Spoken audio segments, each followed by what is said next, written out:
اعوذ باللہ من الشیطان الرجیم، بسم اللہ الرحمن الرحیم۔ وائس آف چرچ کے ناظرین اور سامعین،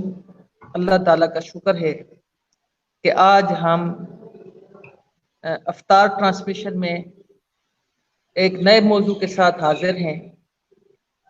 آج رات جو ہے شب 21 رمضان المبارک کی شب ہے۔ آج چونکہ دن 20واں روزہ ہے ہمارے پاس اور رات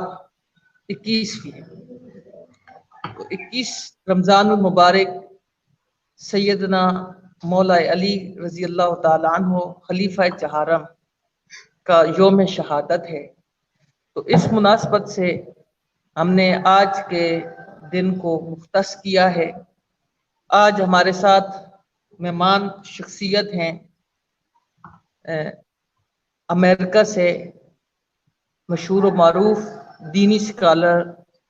حضرت علامہ پروفیسر افضال احمد قادری صاحب۔ جی جناب، آپ کو میں خوش آمدید کہتا ہوں جی آج کے پروگرام میں۔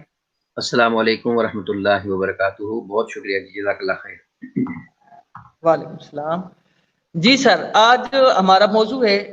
شان مولا علی رضی اللہ تعالی عنہ۔ تو اس حوالے سے آج ابتدا آپ کو میں دعوت دیتا ہوں کہ آپ ابتدا فرمائیں حضرت مولا علی رضی اللہ تعالیٰ عنہ کے حوالے سے۔ اعوذ باللہ من الشیطان الرجیم، بسم اللہ الرحمن الرحیم۔ قال اللہ تبارک و تعالی فی الکلام المجید والفرقان الحمید، انما یرید اللہ لیذہب عنکم الرجس اہل البیت ویطہرکم تطہیرا، صدق اللہ مولانا العظیم۔ وقال اللہ تبارک و تعالی فی شان حبیبہ مخبرا وآمرا، ان اللہ وملائکتہ یصلون علی النبی یا ایہا الذین آمنوا صلوا علیہ وسلموا تسلیما۔ مولا صلی وسلم دائما ابدا علی حبیبک خیر الخلق کلہم محمد سید الکونین والثقلین والفریقین من عرب ومن عجم، یا ربی بالمصطفى بلغ مقاصدنا واغفر لنا ما مضى یا واسع الکرم۔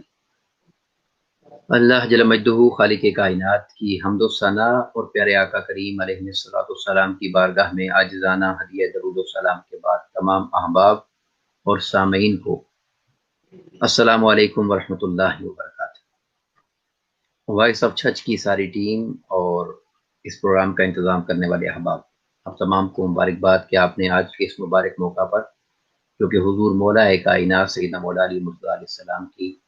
یوم شہادت کے حوالے سے دن ہے، آپ کی شان کے حوالے سے اس پروگرام کا انعقاد کیا۔ دعا ہے کہ اللہ تبارک و تعالی ہم سب کو آقا علیہ الصلوۃ والسلام کی، اہل بیت اطہار کی نسبت میں، محبت میں اور ان کے مقام کی معرفت میں فنائیت عطا فرمائے، اور دنیا آخرت میں ہمیں آقا علیہ الصلوۃ والسلام کی، اہل بیت اطہار کے جو حدثیاں ہیں ان نفوس قدسیہ کے مبارک قدموں کا سایہ اور مبارک قدموں کی خیرات نصیب فرمائے۔ آج کے اس پروگرام میں گفتگو کے لیے میں نے سورہ الاحزاب کی آیت مبارکہ نمبر 33 کا آخری حصہ تلاوت کرنے کی سعادت حاصل کی۔ حوالہ کے لیے بڑا آسان ہے، یہ سورہ مبارکہ نمبر بھی 33 ہے اور آیت مبارکہ نمبر بھی 33 ہے۔ اس آیت کریمہ کی روشنی میں ابتدا کرنا چاہ رہا ہوں۔ آپ کا پروگرام چونکہ سوال و جواب کے حوالے سے چلتا رہتا ہے، بنیادی طور پر میں آیت کریمہ پر تھوڑی سی گفتگو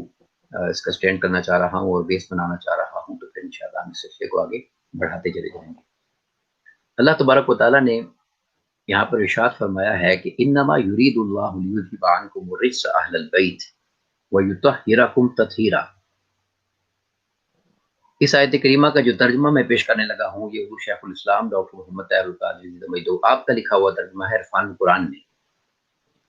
آپ نے بیان فرمایا کہ بس اللہ یہی چاہتا ہے اے میرے محبوب علیہ الصلوۃ والسلام کہ آپ کے جو اہل بیت ہیں ان سے ہر قسم کے گناہ کا میل، شک اور نقص کی گرد تک کو بھی دور کر دے، اور اے میرے محبوب پاک کی اہل بیت آپ کو کامل طہارت سے نواز کر بالکل پاک اور صاف کر دے۔ یعنی کس قسم کی جس چیز کو بھی یا جس بات کو بھی گندگی کہا جائے، غلاظت کہا جائے، پلیدی کہا جائے، ناپاکی کہا جائے، اللہ رب العزت نے چاہا یہ ہے، وہ فرماتا ہے کہ میں چاہتا ہوں کہ اسے آپ کی اہل بیت سے دور کر دوں اور پھر آپ کو کامل طہارت سے نواز کر بالکل پاک صاف کر دوں۔ یہ اللہ رب العزت کی چاہت ہے۔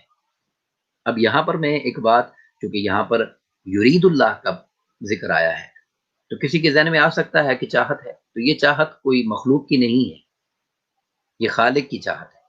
اور اس کی چاہت کا مطلب صرف چاہت نہیں ہوتا۔ سورہ بروج میں اللہ رب العزت نے فرمایا فعال لما یرید، اور وہ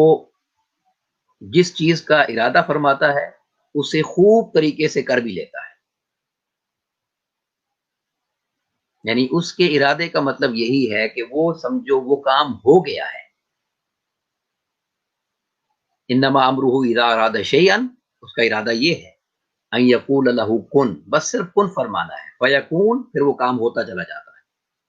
یہ اس کی عظمت اور شان ہے۔ تو میں یہ تھوڑا سا تصور واضح کرنا چاہتا تھا کہ اس کا مطلب ہر چیز یہ نہیں ہے کہ چاہت ہے ہوا یا نہیں ہوا، تو اس کی چاہت کا معنی اس کام کا ہو جانا ہے۔ ایک تو یہ چیز یہاں سے سمجھنے والی تھی۔ دوسری یہاں پر جو بڑی اہم بات ہے سمجھنے والی، وہ یہ ہے کہ اللہ تبارک و تعالیٰ نے جو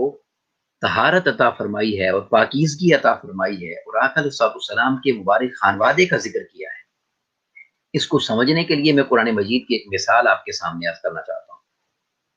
تاکہ ہم یہ سمجھیں کہ اللہ رب العزت نے آقا علیہ السلام کے مبارک خانوادے کو اور آقا علیہ السلام کی اہل بیت کو، فیملی کو، گھر والوں کو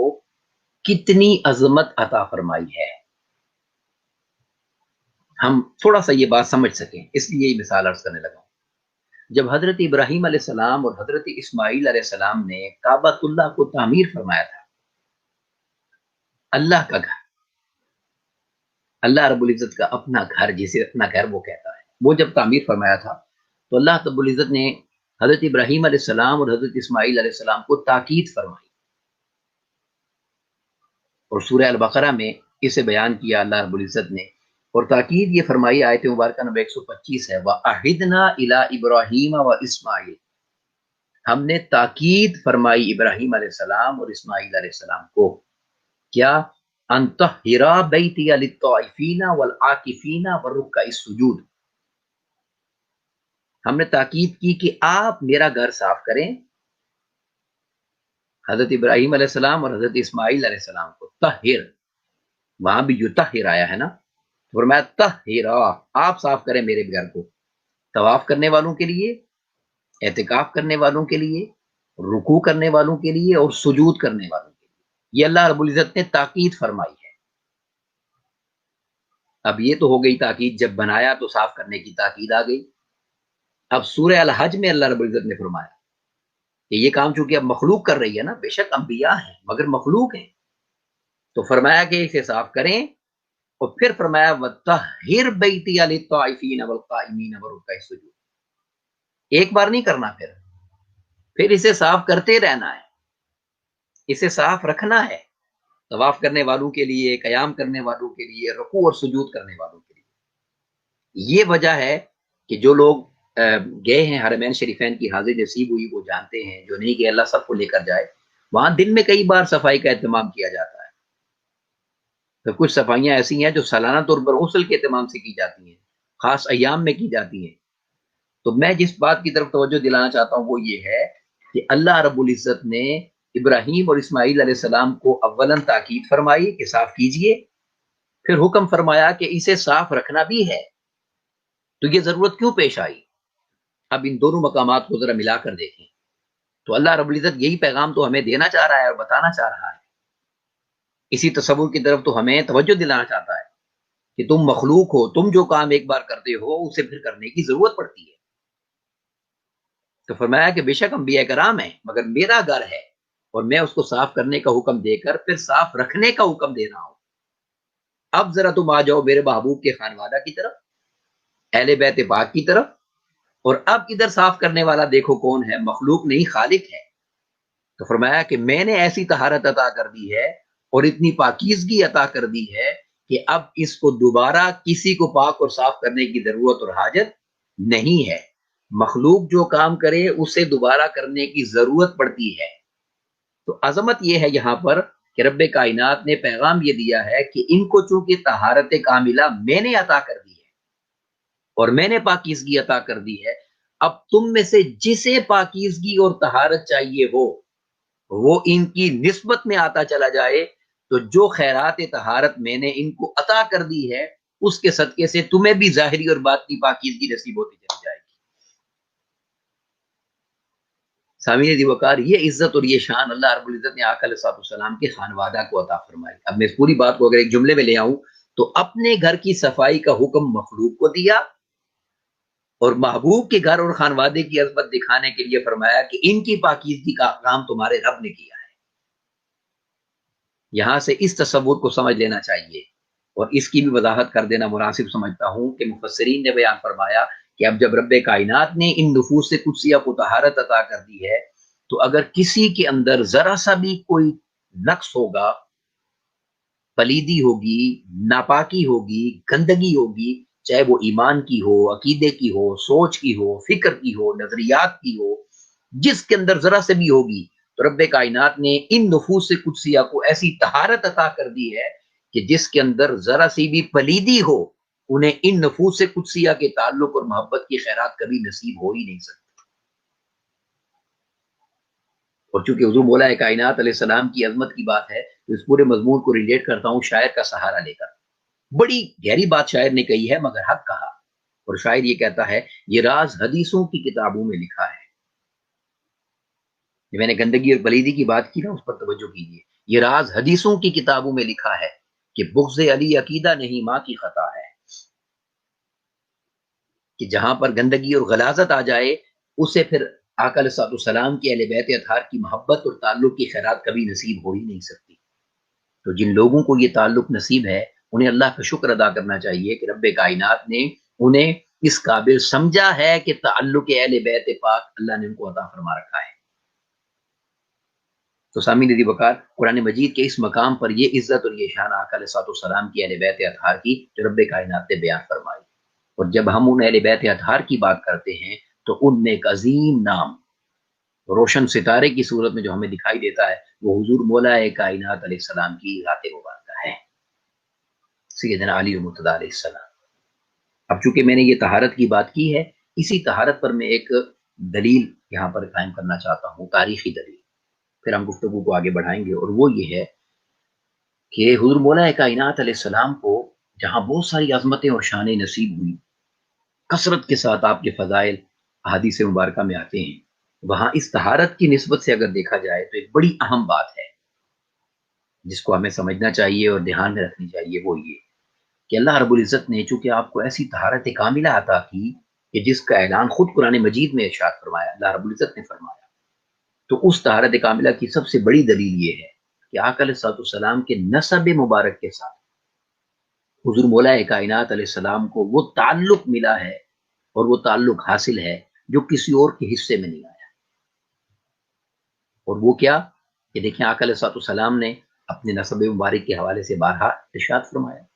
اس کا خلاصہ اگر میں عرض کرنا چاہوں تو آدم علیہ السلام سے لے کر اپنے والدین کریمین تک فرمایا کہ میرا نور پاک پشتوں سے پاک رحموں میں منتقل ہوتا چلا گیا، پاک پشتوں سے پاک رحموں میں منتقل ہوتا چلا گیا۔ پھر کہیں فرمایا کہ جس کے پیشانی میں رہا یا جس کی پشت میں رہا یا جس کے رحم میں رہا، وہ کوئی ایک بھی آدم علیہ السلام سے لے کر میرے ماں باپ تک کوئی ایک بھی رشتہ نکاح کے بغیر قریب نہیں آیا، کسی ایک نے کبھی کفر و شرک نہیں کیا، سب دین فطرت پر تھے، دین ابراہیمی، ملت ابراہیمی، دین حنیفہ پر تھے۔ تو آدم علیہ السلام سے لے کر آقا علیہ السلام کی ذات مبارکہ تک، والدین مبارک تک، اللہ رب العزت نے آقا علیہ السلام کے نسب مبارک کو یہ طہارت عطا فرمائی۔ اب اگر حضور مولا کائنات علیہ السلام کی بات کی جائے تو چونکہ آپ آقا علیہ السلام کے کزن ہیں، چچا کے بیٹے ہیں، تو چچا یعنی والد کے بھائی ہوئے، تو آدم علیہ السلام سے لے کر جو نسب مبارک آقا علیہ السلام کے دادا جان تک آقا علیہ السلام کا ہے، وہی نسب مبارک حضور علی المرتضیٰ کا بھی ہے علیہ السلام۔ یہ وہ طہارت کا خاص اہتمام تھا جو ان نفوس قدسیہ کے لیے رب کائنات نے فرمایا۔ تو چونکہ میں نے کعبۃ اللہ کی تعمیر کی بات کی، اسی کے ساتھ اس کو لنک کر کے ایک بات عرض کر دیتا ہوں، یہ وجہ تھی کہ اس کعبۃ اللہ کی طہارت کا جب وقت آقا علیہ الصلوۃ والسلام کی حیات طیبہ میں آیا اور بتوں کو مٹا کر اسے توحید کا مرکز قیامت تک بنانے کا وقت آیا، تو ان سب میں سے جس کا اختیار کیا گیا اور جس کا انتخاب کیا گیا کہ کس نے بتوں کو گرانا اور توڑنا ہے، وہ یہی ذات تھی کہ جس کی طہارت کا اعلان خود رب کائنات نے فرما دیا تھا کہ اے مولا علی، اب اس طہارت کا صدقہ آپ میرے گھر کو میرے محبوب کی نسبت سے ان کے پاس کھڑے ہو کر ان کی اجازت سے آپ ان بتوں کو گرائیں، اس لیے کہ جو طہارت آپ کو دی گئی ہے اس کا صدقہ یہ ہوگا کہ اب قیامت تک آپ کے ہاتھوں سے ہٹائے جانے کے بعد کوئی بت میرے گھر میں رکھنے کی جرت اور جسارت نہیں کر سکے گا۔ اللہ تبارک و تعالیٰ نے آقا علیہ الصلوۃ والسلام کی اہل بیت پاک کو اور حضور مولا کائنات کو طہارت کی یہ عزت اور یہ شان عطا فرمائی جس کی نظیر کائنات میں نہیں ملتی۔ پھر یہی وجہ ہے کہ طبرانی کی حدیث پاک ہے کہ اسی یعنی طہارت کی عزت اور شان کی وجہ سے آپ کا اختیار اس لیے بھی کیا گیا اور یہ شان بھی ادا کی۔ حضرت جابر بن عبداللہ رضی اللہ تعالی روایت کرتے ہیں کہ آقا علیہ الصلوۃ والسلام نے فرمایا ان اللہ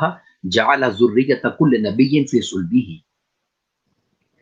اللہ رب العزت نے ہر نبی کی ذریت کو اس نبی کی اپنی صلب میں رکھا، اپنی پشت مبارک میں رکھا۔ وَإِنَّ اللَّهَ جَعَلَ ذُرِّيَّتِي فِي صُلْبِ عَلِي بْنِ أَبِي طالب، اور میری جو نسب مبارک ہے اور صلب مبارک ہے اس کے انتخاب کے لیے جس کا انتخاب کیا گیا وہ علی المرتضیٰ کی ذات مبارک ہے، یعنی آقا علیہ الصلوۃ والسلام کی نسل مبارک کے لیے اللہ رب العزت نے جس صلب مبارک کا اہتمام کیا اور انتخاب کیا، یہ وہی صلب مبارک ہے جس کو وہ طہارت مبارکہ حاصل تھی جو آدم علیہ السلام سے لے کر دادا جان تک آقا علیہ الصلوۃ والسلام کو حاصل تھی۔ اس لیے آقا علیہ الصلوۃ والسلام فرمایا کرتے تھے حسن اور حسین کو اس نگاہ سے مت دیکھا کرو کہ یہ علی کے بیٹے ہیں، انہیں اس نگاہ سے دیکھا کرو یہ محمد مصطفیٰ کے بیٹے ہیں صلی اللہ علیہ وسلم۔ سبحان اللہ جی۔ آج سر ہمارے پاس کافی سارے سوالات بھی ہیں جی بسم تو اللہ۔ ساتھ ساتھ اس کو بھی لیتے چلے جائیں گے۔ جی جی ایک سوال جو ہمارے سامعین جاننا چاہتے ہیں کہ اہل بیت جی اس میں کون کون سے شامل ہیں، اہل بیت اور پنج تن پاک، یہ کیا فرق ہوتا ہے؟ اچھا، پہلے بات یہ سمجھنے والی ہے کہ قرآن مجید کی جس مقام کی میں نے تلاوت کی ہے سورہ الاحزاب میں، اس کو اگر آپ پیچھے سے سیاق و سباق سے پڑھتے چلے جائیں تو آپ کو یہ مضمون واضح ہو جائے گا اور یہ بات آپ کے سامنے نکھر کر سامنے آ جائے گی کہ یہاں پر تفصیل سے بات آقا علیہ الصلوۃ والسلام کی ازواج مطہرات کی ہو رہی تھی، اور میں چونکہ یہ بڑا لمبا سبجیکٹ ہے میں اسے بڑے سادہ لفظوں میں آپ کے سامنے رکھ دیتا ہوں۔ اہل بیت کا مطلب ہے گھر والے۔ کیا مطلب ہے اہل بیت کا؟ بولیے، گھر والے۔ گھر والے۔ اب سب سے پہلے گھر والا کس کو کہا جاتا ہے پاکستانی معاشرے میں؟ اب گھر والا کس کو کہتے ہیں؟ جو بھی کہتا ہے اپنی گھر والی وہ اپنی بیوی کو کہتا ہے۔ اور میں صرف ایک لطیفہ کہنا چاہتا ہوں تاکہ بات آسانی سے سمجھ آ جائے، جو بیوی کو گھر والی نہیں کہے گا ہو سکتا ہے بیوی اس کو گھر میں جانے ہی نہ دے، کس کی جرت ہے کہ کوئی ایسا کہے گا؟ تو یہ بات سمجھ لینی چاہیے کہ آقا علیہ الصلوۃ والسلام کی ازواج مطہرات اس اہل بیت میں شامل ہیں۔ اور میں ایک بڑی عجیب بات آپ کے سامنے رکھنا چاہ رہا ہوں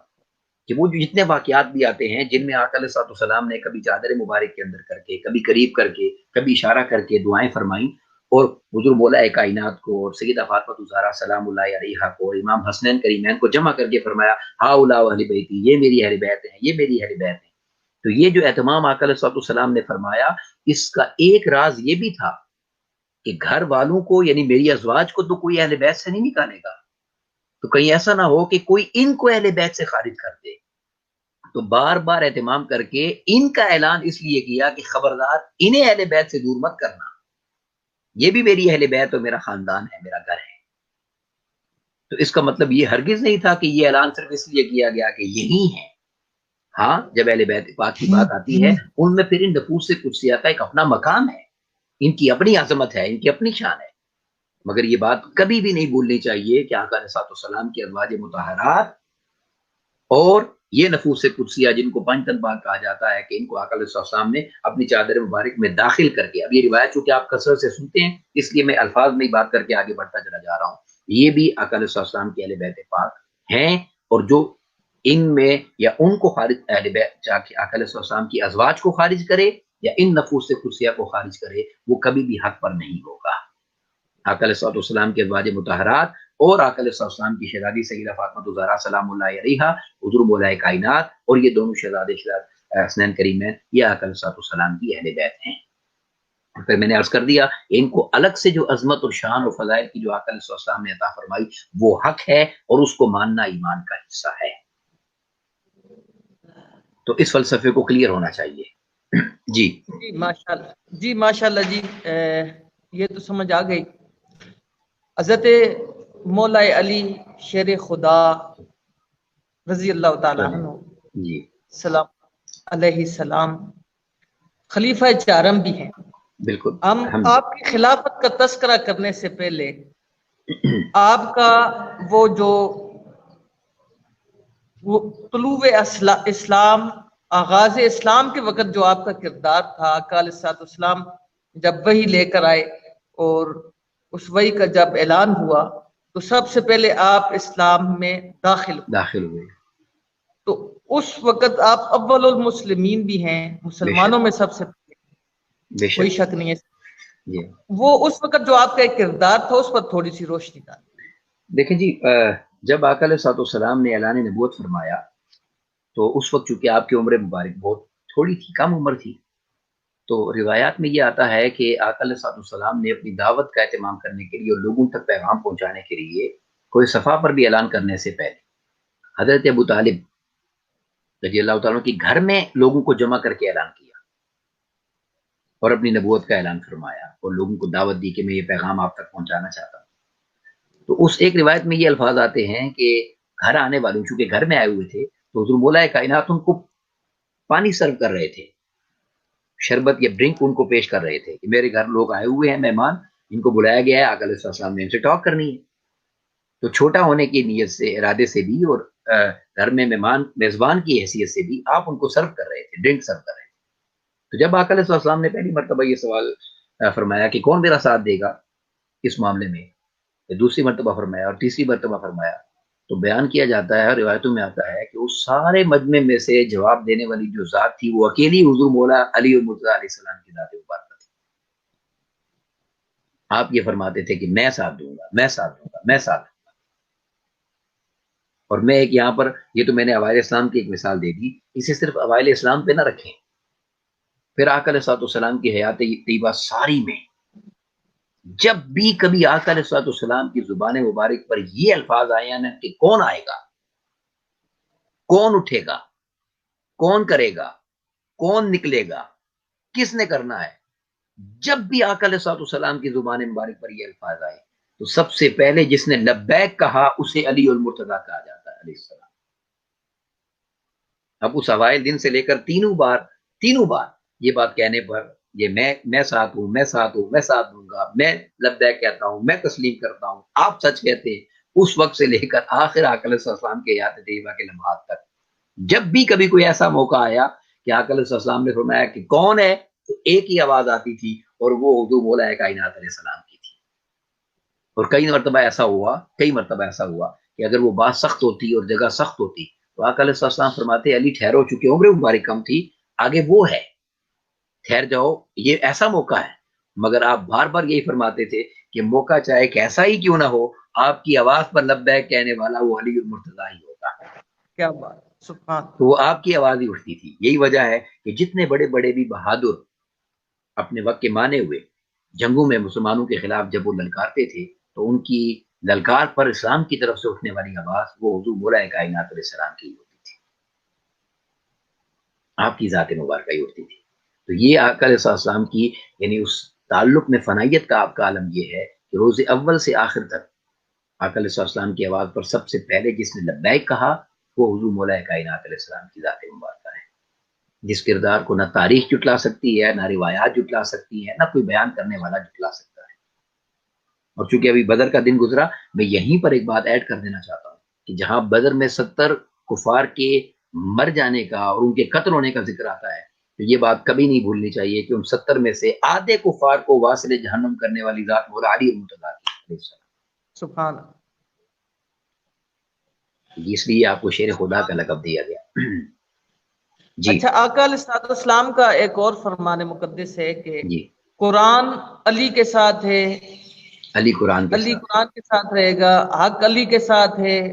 علی حق کے ساتھ رہے گا، ان فرامین کی تھوڑی سی وضاحت فرمائیں۔ جی، آقا علیہ السلام نے یقیناً یہ ارشاد فرمایا ہے، اور آقا علیہ السلام کا یہ فرمان حق ہے۔ آقا علیہ السلام نے فرمایا کہ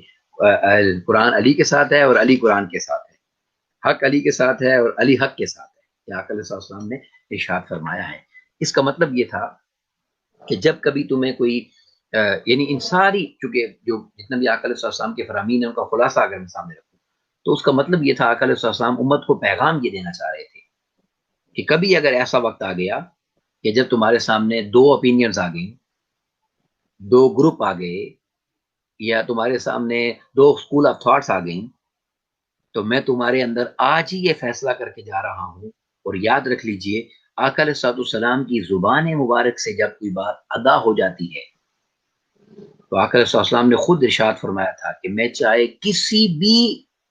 لہجے میں بات کروں اور انداز میں بات کروں، جو میری زبان سے نکلے وہ لکھ لیا کرو، وہ حق ہوتا ہے، کیونکہ میں مرضی سے کلام نہیں کرتا، اور قرآن نے اس پر گواہی دی، وما ينطق عن الهوى ان هو الا وحی یوحى۔ تو آقا علیہ السلام نے اصل میں اشارہ یہ دیا تھا کہ کبھی ایسی بات آ جائے کہ تمہارے سامنے دو گروپ آ جائیں اور تم نے دو میں سے ایک کا اختیار کرنا ہو، تو میں تمہاری سمجھ کے لیے اور تمہاری آسانی کے لیے یہ بتا کے جا رہا ہوں کہ علی کا ساتھ یہ سمجھ کر دینا کہ یہی قرآن ہے اور یہی حق ہے،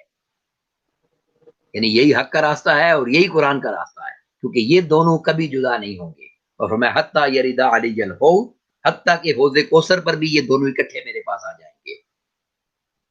یہ اہل بیت پاک کے لیے بھی فرمایا اور حضور مولا کائنات کے لیے بھی فرمایا کہ یہ کبھی جدا نہیں ہوں گے،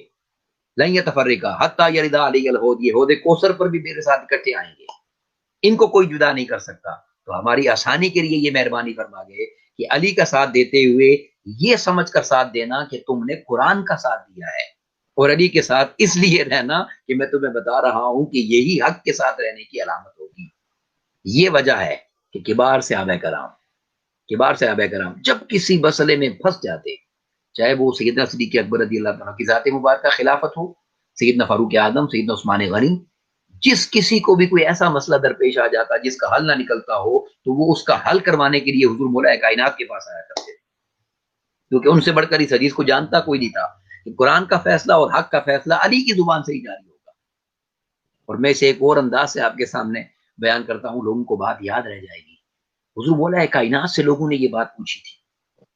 کہ حضور آپ کی عظمت، آپ کی فضیلت، آپ کی شان بجا ہے، جو فضائل آپ کے آئے ہیں حدیث میں وہ کہیں اور اسی لیے نہیں آئے، تو کیا وجہ ہے کہ فتوحات کے سلسلے پہلے صحابہ کرام کے زمانے میں زیادہ تھے اور فتنے اور پریشانیاں آپ کے زمانے میں زیادہ ہیں؟ تو حضور مولا کائنات نے کمال اس کا جواب ارشاد فرمایا، اور مسکرا کر آپ نے جواب دیا کہ بھائی وجہ یہ ہے کہ وہ جن کو اللہ نے فتوحات دی تھی ان کے مشیر ہم تھے، واہ، اور ہمارے ساتھ جو مصائب ہیں یہ اس لیے ہیں کہ ہمارے مشیر تم ہو، اللہ، سوال کرنے والے۔ تو گویا حضور مولا کائنات نے اتنے خوبصورت جملے کے اندر اپنی حیات پاک اور اپنی ذات پاک کی اس عظمت کو دنیا کے سامنے بیان کر دیا کہ ان کی فتوحات حق ہیں، مگر وہ اس لیے تھی کہ ان کا مشیر میں تھا، اور میرے ساتھ جو سب معاملات ہو رہے ہیں یہ اس لیے ہو رہے ہیں کہ میرے مشیر تم ہو۔ سامعین دی وقار، حضور مولا کائنات علیہ السلام کو اللہ رب العزت نے یہ عزت اور یہ شان عطا فرمائی کہ جس کا اظہار قرآن مجید نے کیا اور آقا علیہ السلام کی زبان مبارک نے کیا، اور دنیا نے دیکھا کہ اللہ رب العزت نے آپ کو یہ عزت اور یہ شان عطا فرمائی۔ جی، یعنی کہ یہ بھی حضرت مولا علی کی ایک جرات، آپ کی ایک علمی شان کا مظہر ہے کہ آپ نے مرکز سے خلافت کو مدینہ سے کوفہ منتقل کیا، اور یہ آپ کی وسعت نظری تھی کہ بعد میں آنے والی امت کے لیے ایک راستہ بن جائے، ایک راہ بن جائے، نہیں تو اگر خلافت مدینہ کے اندر ہی رہتی ہے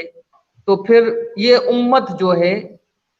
یہ کبھی پھر اکٹھی نہیں ہو پائے گی کسی ایک جگہ پر، ان کے لیے مسائل پیدا ہو جائیں گے، مسائل خلافت کے مرکز کے حوالے سے۔ اور دوسرا اسی کے ساتھ ایک چیز اور بھی آپ ساتھ بیان کرتے ہیں اس کے ساتھ جڑی ہوئی کہ آپ نے جو ان کے ساتھ خارجیت کے خلاف آپ نے جو جہاد فرمایا وہ بھی آپ کے ایک بہترین قسم کی آپ دین میں ایک راستہ آپ نے دیا ہے بعد میں آنے والی نسلوں کو کہ جب بھی کبھی کوئی دہشت گردی کے روپ میں آئے، چاہے کلمہ پڑھنے والا ہی کیوں نہ ہو، اس کے خلاف ریاست سختی کے ساتھ اسلحہ اٹھا کر اس کے خاتمے کے لیے کوشش کرے گی۔ ان دو پہلو دیکھیں، وہ دو باتیں ہیں، دو مختلف چونکہ ٹاپکس ہیں اور یہ دونوں بڑے تفصیل طلب ہیں، مگر میں اس کو چونکہ ہمارے پاس کم ہوتا ہے تو مختصراً دونوں پر چند کلمات میں عرض کر دیتا ہوں۔ پہلی بات یہ جو آپ نے یہ کہا کہ آپ نے مرکز کو کوفہ منتقل فرمایا، تو یہ اس امت پر آپ کا ایک احسان ہے، اور احسان اس لیے ہے کہ اگر آپ ایسا نہ فرماتے تو امت کے لیے وسعت کا دائرہ نہ کھلتا اور ہم حرمین شریفین تک خود کو محدود کر لیتے۔ تو یوں دیکھیں، اس کے بعد کوفہ کے بعد پھر بغداد اور پوری دنیا میں جو مرکز اسلام کا گھومتا رہا اور دین کے مراکز بنتے رہے اور علم کے مرکز بنتے رہے، یہ حضور مولا کائنات کی اس جرت کا صدقہ تھا کہ لوگوں نے اس کو صرف وہاں تک مختص نہیں کیا۔ جس کو اللہ رب العزت نے توفیق عطا کی، اس نے وہیں پر چراغ جلایا اور وہیں سے چراغ جلتے جلتے دنیا کو خیرات ملتی چلی گئی۔ یہ تو ایک آپ کا یعنی ایسا عمل تھا مجددانہ کہ جو قیامت تک کے لیے امت کے لیے ایک ہدایت کا سرچشمہ بنا، تاکہ جس کے پاس اللہ نے توفیق دی ہے اور جو کر سکتا ہے وہ جہاں بیٹھے گا وہی مرکز اسلام ہوگا۔ یقیناً حرمین شریفین کی عزت اور شان پر کسی کو حرج اور اعتراض نہیں ہے اور کوئی ان کا انکار بھی نہیں کرتا، نہ اس کا کوئی مقابل ہے، مگر وسعت اور راستہ متعین کرنے کے لیے آپ نے کھول دیا کہ خبردار، اس لیے اپنے کام کو بند مت کرنا اور روکنا مت کہ تمہاری رسائی یہاں تک نہیں ہے، یہاں آ کر قائم نہیں کر سکتے۔ تم جہاں بیٹھ کر بات کرو گے وہ حق کی بات ہوگی اور دین کی بات ہوگی، اور اسی کو اللہ دین کا مرکز بنا دے گا۔ تو یہ آپ کا ایک احسان تھا امت پر۔ دوسرا جو آپ نے سوال کیا، یہ بڑا تفصیل طلب ہے، مگر اس میں جو آپ نے جملہ بولا میں اس کو آسان کر دیتا ہوں۔ صرف کلمے تک ہی بات محدود نہیں تھی، ان کا ایک بڑا خاص نعرہ تھا، وہ نعرہ بڑا توجہ طلب ہے، اور وہ یہ تھا کہ وہ ایک نام پہ سب کو جمع کرنا چاہتے تھے دنیا کو، الحکم للہ، حکم صرف اللہ کا ہے۔ اور یہ نعرہ قرآن اور حدیث کی تعلیمات کے منافی نعرہ ہے، کیونکہ اللہ رب العزت نے قرآن مجید میں کہیں بھی کسی بات کا اظہار کرتے ہوئے سوائے عبادت کی بات کے، سوائے معبود ہونے کے ناطے کو بیان کرنے کے علاوہ کسی عزت اور شان کا اظہار کیا تو آقا علیہ الصلوۃ والسلام کو خود سے جدا نہیں کیا، خود سے جدا نہیں کیا۔ اور میں یہاں حضور شیخ الاسلام کا ایک جملہ عرض کرنا چاہتا ہوں۔ خطاب میں آپ نے بڑی لطیف بات فرمائی تھی کہ مجھ سے لوگ یہ کہتے ہیں کہ آپ حضور کو اللہ سے ملاتے ہیں، تو قرآن مجید کی ساری آیات پڑھنے کے بعد آپ نے یہ فرمایا تھا کہ اللہ نے حضور کو جدا کب کیا ہے کہ ہم حضور کو اللہ کے ساتھ ملاتے ہیں؟ تو سوائے ایک معبود ہونے کی اور الہ ہونے کی بات کے ہر شان میں اللہ نے ساتھ ملایا۔ تو الحکم للہ جو صرف اللہ کے حکم کا نعرہ تھا، یہ سراسر دین کی تعلیمات کے خلاف تھا۔ اور یہی آواز میں آپ کو بتا دینا چاہتا ہوں کہ پوری دنیا میں جب بھی رسالت کو چھوڑ کر صرف توحید کی بات کی جائے گی تو وہ خارجیت کی ہی خیرات ہوگی۔ اس کے خلاف علم جہاد بلند کر کے اور صحابہ کرام حضور مولا کائنات کے پاس تشریف لائے اور آ کر کہا کہ جن سے لڑائی کرنے جا رہے ہیں ان کی نمازوں کو دیکھیں، ان کے تقوی کو دیکھیں، ان کی قرآن کی تلاوت کو دیکھیں تو ڈر لگتا ہے کہ کہیں ہم برائی پر نہ ہو۔ اور پھر شکر ادا کیا حضور مولا کائنات کا کہ انہوں نے آقا علیہ السلام کی احادیث پڑھ کے یاد کروا کے فرمایا کہ ہاں یہ نشانیاں ہوئی تو وہ چاہے جیسا بھی عمل کرنے والے ہوئے ان کو واصل جہنم کرنا تم پر لازم ہوگا، ان کے خلاف جہاد کرنا تم پر لازم ہوگا۔ تو آپ نے اپنے کردار سے، چونکہ آپ حق کی علامت ہیں اور آپ کے عمل مبارک کو قیامت تک کے حق بنا کر دنیا نے پیش کرنا تھا اور دنیا نے سمجھنا اور ماننا تھا، تو آپ نے خود ان خارجیوں کا قلعہ کما کر کے امت کے لیے بنیاد رکھ دی کہ جب کبھی ایسی سوچ نظر آئے تو اس کے خلاف جہاد کو علی کی سنت سمجھ کر ادا کرنا اور ایک لمحہ بھی گریز نہ کرنا۔ ماشاءاللہ، تو ان کے خلاف ہمیشہ کوشش جاری رکھنی چاہیے۔ سوری، یہ موضوع تو اتنا بڑا ہے کہ اس کے لیے تو کئی پروگرام چاہیے ہمیں، تو تب بھی اس موضوع کی وسعت کو ہم اس کا احاطہ کرنا ممکن نہیں ہے۔ تو چونکہ ہمارے پاس ٹائم بہت کم ہوتا ہے، 15 منٹ باقی ہیں، تو اب ذرا ہم اپنے پچھلے اس ٹاپک کی طرف آ جاتے ہیں، وہ جو حدیث ہے جس کا میں مولا ہوں اس کا علی مولا ہے، تو اس پر تھوڑی سی روشنی ڈال۔ جی، جس کا میں مولا ہوں اس کا علی مولا ہے۔ آقا علیہ السلام نے صحابہ کرام کے مجمع میں حجۃ الوداع سے واپسی حج کے موقع پر غدیر کے مقام پر یہ اعلان فرمایا، اور اس حدیث کو اتنی تفصیل سے بیان کیا جاتا ہے کہ میں اس کی زیادہ تفصیل میں نہ بھی جاؤں تو لوگ اس بات کو سمجھ جائیں گے. مگر جو آقا علیہ السلام نے وہاں پر اعلان فرمایا اس حوالے سے میں ایک بات ضرور عرض کرنا چاہتا ہوں، اور وہ یہ ہے کہ آقا علیہ السلام نے جب یہ اعلان فرمایا تو سب سے پہلے تو یہ کہ آپ نے ممبر لگوایا اور ممبر پر بیٹھ کر اعلان فرمایا. تو ممبر پر بیٹھنا اس بات کی علامت تھی کہ گویا وہ کوئی 2 4 یا 5 6 صحابہ کرام وہاں پر موجود نہیں تھے،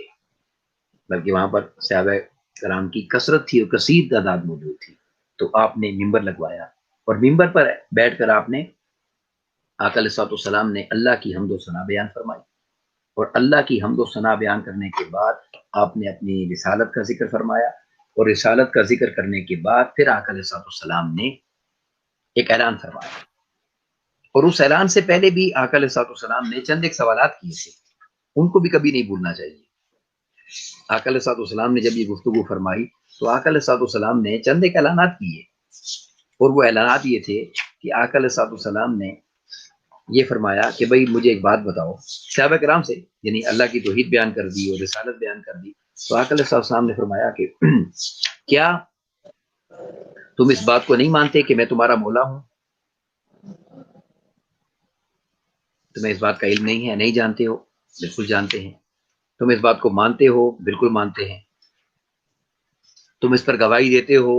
بالکل گواہی دیتے ہیں. اب یہ سارا ارشاد فرمانے کے بعد اب آقا علیہ السلام نے ارشاد فرمایا کہ سن لو، ان اللہ مولایا،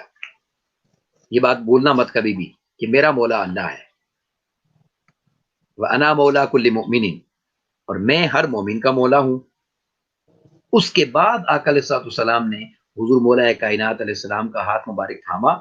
اور ہاتھ مبارک ثم اخذ بید علی، آپ کا دست مبارک تھاما اور پھر فرمایا من کنت مولاہ فہذا ولیہ. اب یاد رکھ لو، میں نے تمہیں بتا دیا کہ اللہ میرا مولا ہے، میں ہر مومن کا مولا ہوں. اور یہاں ایک جملہ ہمیشہ یاد رکھنا چاہیے، جو حضور کو مولا نہ مانے گویا اس حدیث پاک کے فیصلے سے وہ مومن ہی نہیں ہے، کیونکہ حضور نے فرما دیا میں ہر مومن کا مولا ہوں. اور وہ مومن پھر کون ہوگا آگے اس کی تشریح فرما دی کہ تمہارا ایمان صرف مجھے مولا ماننے سے کمپلیٹ نہیں ہوگا، جس کا میں مولا ہوں ہر اس کا مولا میں علی کو بنا کے جا رہا ہوں. اور یہاں تک بھی نہیں، اس کے بعد آقا علیہ السلام نے پھر یہ بھی ارشاد فرمایا اللہم والی من والاہ، اے اللہ تو اسی کی مدد کرنا اور تو اسی کا مولا بننا جو میرے علی کو مولا مانے گا. اور پھر آقا علیہ السلام نے فرمایا وعادی من عاداہ، اب یہ چونکہ عداوت کا لفظ ہے، دشمنی کا، تو مطلب اس کا یہ تھا، گویا میں ترجمہ حضور شیخ الاسلام نے جو کیا وہ عرض کر دیتا ہوں کہ جو علی سے دشمنی کرے تو اس کا ایسا دشمن بن کے اس کو ذلیل اور رسوا کر کے رکھ دے، اس کا کوئی ٹھکانہ نہ بچے. تو اس سے بڑھ کر اور ذلالت اور رسوائی کیا ہوگی کہ اس کا دین کا کوئی عمل قبول ہی نہیں ہو سکتا. من صلی وصام فی الحرم وہو مبغض لاہل بیت، جو ساری زندگی نماز روزہ حرم میں کھڑا ہو کے کرتا رہے، جہاں کی ایک نماز لاکھ نماز کے برابر ہے، جہاں اگر ایک روزہ رکھ لیا تو ایک لاکھ روزے کے برابر ہے. فرمایا مبغض لاہل بیت، اگر میری اہل بیت سے بغض رکھتا ہے تو دوسری بات ہی کوئی نہیں ہے، دخل النار، وہ دوزخ میں جائے گا. اس سے بڑھ کر ضلالت کیا ہوگی کہ ساری زندگی توحید کی بات کرتے رہے، ساری زندگی بندگی اور عبادت میں گزارے، اور حضور مولا کائنات کی ولایت کو نہیں مانا. اگر تو آقا علیہ السلام نے فرمایا کہ وہ ایمان سے ہی خارج ہوگا، اس کا کوئی عمل قبول ہی نہیں ہوگا. اور میں یہاں پر ایک حدیث پاک ایڈ کر دینا چاہتا ہوں، صحیح مسلم شریف کی حدیث پاک ہے، اور حضرت حضور مولا کائنات نے اس کو روایت فرمایا، اور الفاظ بڑے توجہ طلب ہیں. فرماتے ہیں والذی فلق الحب وبرع النسمۃ، میں اس ذات کی قسم ہے مجھے جس نے دانے کو پھاڑا اور اس میں سے نباتات اگائے. الفاظ دیکھیے کیا ہے، فرمایا انہ لعہد النبی الامی صلی اللہ علیہ وسلم، میرے آقا محبوب محمد مصطفیٰ صلی اللہ علیہ وسلم نے مجھ سے وعدہ فرمایا تھا، مجھ سے وعدہ فرمایا تھا اللہ یحبنی الا مؤمن، کہ میرے ساتھ محبت نہیں کر سکتا جب تک کوئی مومن نہ ہو. میں جان بوجھ کے اس انداز سے ترجمہ کر رہا ہوں. گویا ایمان کا یعنی آقا علیہ السلام نے ایک پیمانہ دے دیا، میرے ساتھ محبت کر ہی نہیں سکتا جب تک کوئی مومن نہ ہو. اور پھر فرمایا ولا یبغضنی الا منافق، اور کوئی میرے ساتھ بغض نہیں کر سکتا جب تک وہ منافق نہ ہو.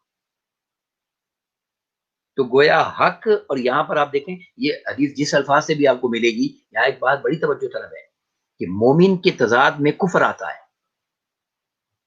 اگر ایمان کے تضاد کی آپ بات کرتے ہیں تو ایمان اور کفر آتا ہے، مگر آقا علیہ الصلوۃ والسلام نے جب محبت علی کو ایمان کی علامت فرمایا تو بغض علی کو کفر نہیں کہا، کیونکہ کفر سے اگلی سٹیج ہے منافقت، جس کے لیے قرآن مجید نے کہا ان المنافقین فی الدرک الاسفل من النار، یہ کافروں سے بھی نیچے جہنم کے سب سے نچلے گڑھے کے اندر ہوں گے منافقت. وہ تو آقا علیہ الصلوۃ والسلام نے یعنی محبت کو ایمان فرمایا اور بغض اور نفرت اور عداوت کو اور شان نہ ماننے کو کفر نہیں بلکہ منافقت فرمایا. یعنی آخری درجہ وہ ہے حد پہ جا کر غلاظت کا اور گندگی کا اور عذاب کا. تو جس ذات کو یعنی علامت ایمان بنایا ہے اور جن کی نسبت کی کمی کو علامت منافقت فرمایا ہے، اس مولا علی کی نسبت اور اس کی شان اور اس کا مواصل کوئی کہاں سے لا سکتا ہے؟ یہ وجہ ہے کہ صحابہ کرام کا یہ نعرہ تھا کلنا نعرف المؤمنین بحبہم علیہ، ہمارے پاس مومن کی پہچان ہی صرف حب علی ہے، اور کلنا نعرف المنافقین ببغضہم علیہ، اور ہمارے پاس منافقت کی پہچان صرف اور صرف بغض علی ہے. آج کل بدقسمتی یہ ہے کہ اگر کوئی مولا علی کا نام لے لیتا ہے یا بات کرتا ہے تو ہم یہ سمجھتے ہیں کہ شاید یہ خاص فرقے سے تعلق رکھتا ہے، خاص جماعت سے تعلق رکھتا ہے، حالانکہ ایسی بات نہیں ہے. مولا علی کا ذکر کرنا اور آپ کی بات کرنا اور آپ کا نام لینا یہ کسی فرقے اور جماعت کی بات نہیں ہے، یہ ایمان کی علامت ہے، ایمان کی خاصیت کی علامت ہے. اور یہی پہچان آقا علیہ الصلوۃ والسلام نے امت کو عطا فرمائی کہ ایمان کی پہچان حب علی ہوگا اور منافقت کی پہچان بغض علی ہوگا. اس عقیدے کو اس انداز سے لوگوں تک پہنچانے کی ضرورت ہے تاکہ اہل بیت پاک سے اور حضور مولا کائنات کی ذات سے جو تعلق لوگوں کا ٹوٹا ہوا ہے اسے صحیح انداز سے بحال کیا جا سکے.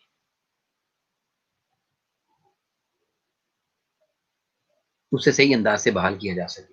تو یہ ہے وہ حدیث پاک جس کو آقا علیہ الصلوۃ والسلام نے حضور مولا کائنات کی شان میں اس انداز سے بیان فرمایا ہے.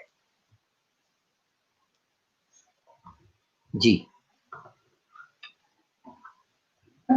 آپ تھوڑا سا جاری رکھیں، ادھر اذان ہو رہی ہے نا چونکہ، تو جی تھوڑا سا آپ جاری. ہاں ٹھیک ہے. اب میں جب یہ بات میں نے آپ کو کہہ دی یہاں تک میں اس کو لے آیا، تو یہاں پر میں ایک اور جو پہلے ہم مضمون جس پہ چلا رہے تھے اس حوالے سے ایک بات عرض کر دینا چاہتا ہوں، اور وہ بڑی لطیف بات ہے جو آقا علیہ الصلوۃ والسلام نے اپنی زبان مبارک سے بیان فرمائی ہے. جو ہم پہلے طہارت کی بات کر رہے تھے اسی کے ساتھ ملی ہوئی بات، اور وہ یہ کہ عن جابر بن عبداللہ رضی اللہ عنہما، یہ طبرانی کی حدیث پاک ہے، قال سمعت رسول اللہ صلی اللہ علیہ وسلم یقول، بات ہے کہ میں نے آقا علیہ السلام کو یہ فرماتے ہوئے سنا، الناس من شجر شتا، لوگوں یہ بات یاد رکھ لو، لوگ جدا جدا نسب سے تعلق رکھتے ہیں. وہ جو نسب کی بات میں نے کہی تھی، لوگ جدا جدا نسب سے تعلق رکھتے ہیں. وَأَنَا وَعَلِيٌّ مِّن شَجَرَةٍ وَاحِدَةٍ، اور میں اور علی ایک ہی نسب سے تعلق رکھتے ہیں. اب یہ میں نے کیوں حدیث پاک کے الفاظ سنائے ہیں؟ اس لیے کہ آقا علیہ الصلوۃ والسلام نے فرمایا قیامت کے دن ہر حسب اور نسب ختم ہو جائے گا سوائے میرے نسب کے.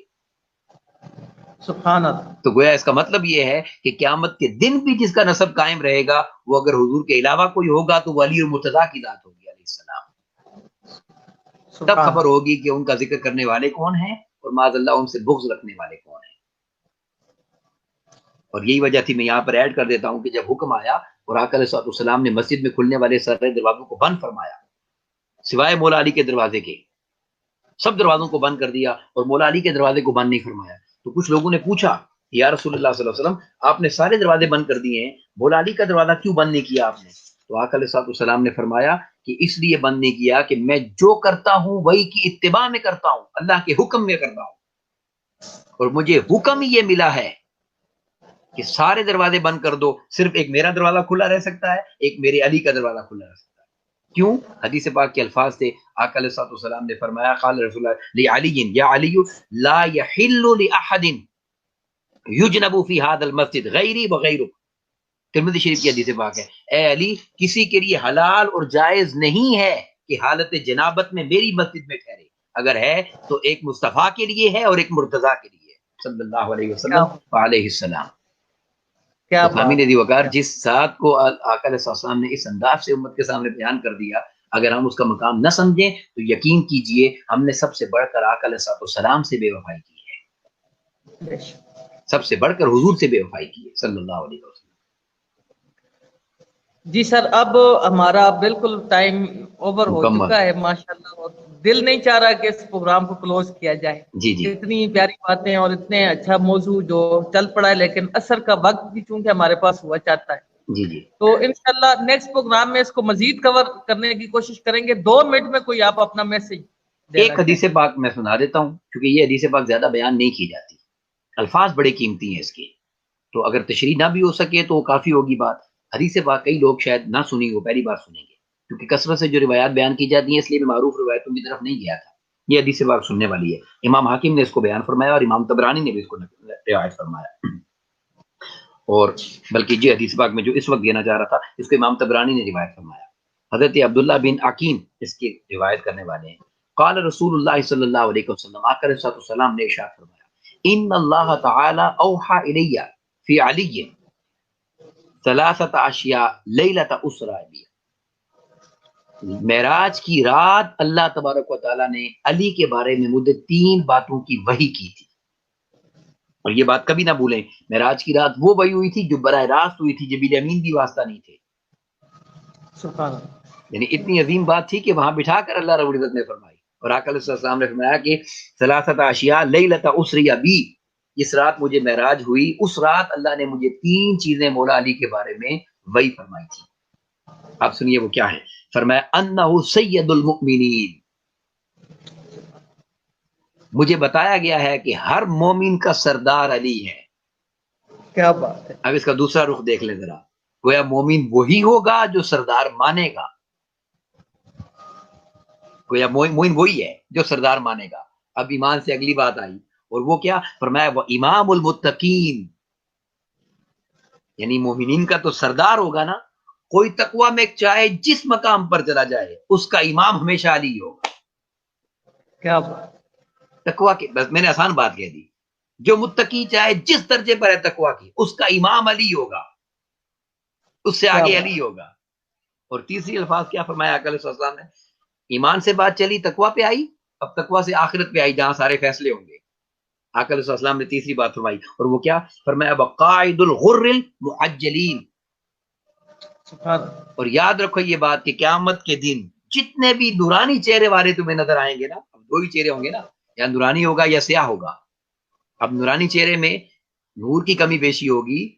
زیادہ کم نور ہوگا، مگر کامیابی اور ناکامی کا فیصلہ روشنی اور سیاہی سے ہو رہا ہے نا، تو گویا سارے کامیاب چہرے والے جو ہیں وہ سارے روشن، کامیاب لوگ سارے روشن چہروں والے ہوں گے۔ تو فرمایا سارے روشن چہرے والے جو ہوں گے نا تمہیں قیامت کے دن نظر آئیں گے، ان کا قائد میرا علی بن کے آئے گا۔ کیا بات ہے، سبحان اللہ۔ تو اب مجھے ایمان سے بتائیے اس کے بعد کون سی عظمت اور فضیلت رہ جاتی ہے جس کا اعلان آقا علیہ السلام فرماتے اور وحی کی گئی ہے ان باتوں کی۔ کیا بات ہے، سبحان اللہ سبحان اللہ۔ تو جس مولا علی علیہ السلام کو یہ عزت اور یہ شان ملی، میں ان کے لیے ایک شعر پر بات کو مکمل کرنا چاہتا ہوں، اور دعوت فکر بھی ہے یہ بات کہ علی نال بغض رکھیں ایویں تو نکمیا، واہ واہ۔ علی نال بغض رکھیں ایویں تو نکمیا، اتھے تیرا حج ہوندا جتھے علی جمیا، کیا بات ہے جی، کیا بات ہے، سبحان اتھے اللہ جی، تیرا سبحان حج اللہ۔ ہوندا جتھے علی جمیا۔ اللہ تبارک و کیا تعالی بات ہے۔ ہمیں آقا علیہ السلام کی اہل بیت سے وفا عطا کرے، اور تو مولا کائنات کی غلامی میں زندہ رکھے، اور اسی میں ہمیں موت عطا کرے۔ جزاک اللہ جی۔ سر آج ہمارے ساتھ ویسے تو بہت ساری احباب شریک تھے، میں سب کا فردن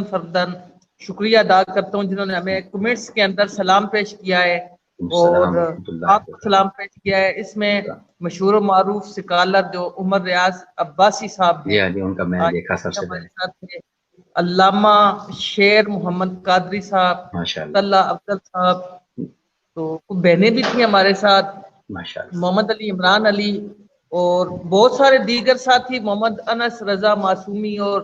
دیگر سید حامد، حماد حسین شاہ وغیرہ وغیرہ بہت سارے ساتھی تھے۔ میں سب کا شکریہ ادا کرتا ہوں، وہ آپ کو سلام بھی کہہ رہے ہیں۔ وعلیکم السلام ورحمۃ اللہ وبرکاتہ، اور سب کا بہت بہت شکریہ۔ حاضرین، نیکسٹ انشاءاللہ ایک اور پروگرام کے ساتھ ہم حاضر ہوں گے، تو آپ کی فیڈ بیک کا ہمیں انتظار رہے گا۔ آج کا پروگرام آپ کو کیسا لگا، اس کو مزید بہتر بنانے کے لیے پروگرام کو آپ کی تجاویز کا ہمیں انتظار رہے گا۔ تب تک کے لیے اجازت دیجیے، خدا حافظ۔ السلام علیکم ورحمۃ اللہ وبرکاتہ۔